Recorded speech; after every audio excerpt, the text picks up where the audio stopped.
Днес ще отворим мейкъти номер 2. Да, ето ги специалните. Абонирайте се за канала и ставете по един лайк, за да очаквате и още такива готини видеа, как отваряме такива големи, малки и големи кутии. Нека да почнем да отваряме. Дали ще имаме редик карта да много? Не, нямаме. Първо ще почнем с специалните, защото то нали ги пише. Ето е тук.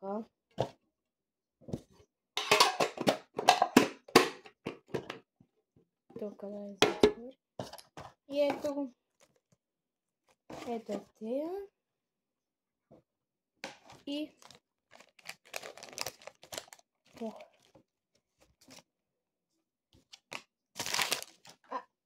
не.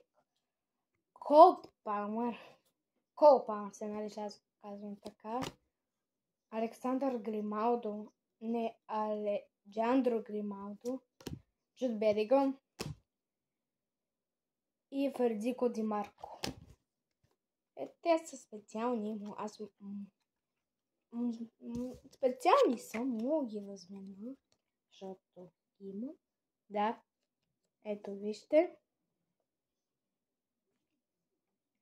И сега имаме два огромни пакета. Ще ги разбъркам и ще се изберат. След това дано да имаме щит, нещо интересно. Хора, имаме щит.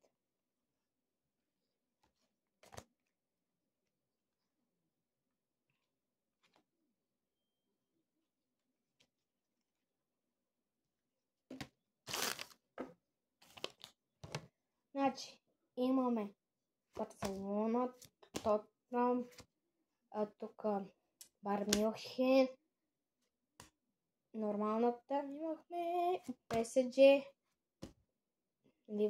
Ливърпул, нормална, Аталанта, Порто, Интер, Рангерс и Трофи Тъмбъл на Стивен Джерард.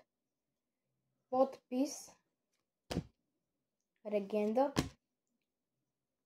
Арда Гюлер, Херитич и кристалка на Астон Вила, мача имам, не знам, и капитан. Капитан и локо на Челси. И Джамал Мусиала, за жалост пак го има. Всеки път ни се пада повторки на щитове. Джамал Мусиала този пак го има. Ето вижте го. Това беше от първия пакет. Сега дано да имаме нещо хубаво от втория. И нека да видим.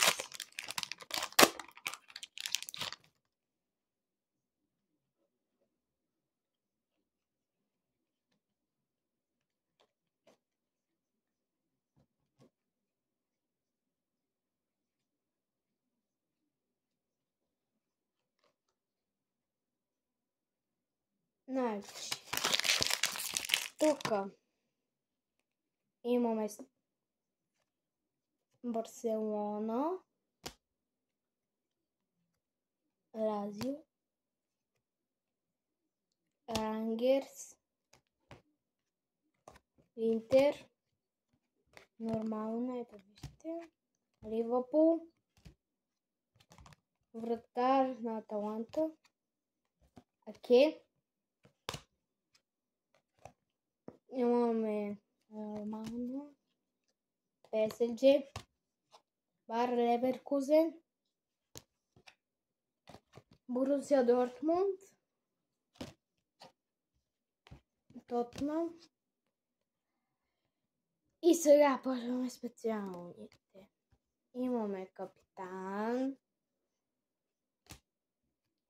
Трофи Тъмбъл на Стивен Джерард, подпис Легенда Арда Гюлер, Херитич, още един Херитич, кристалка на Борусия Дортмунд и лого на Ювентус.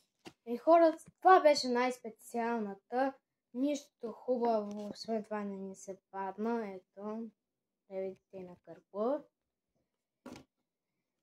Хора, това беше за днес. Абонирайте се за канала и поставете по един лайк, за да очаквате още по-готини видеа. И от мен Ćao.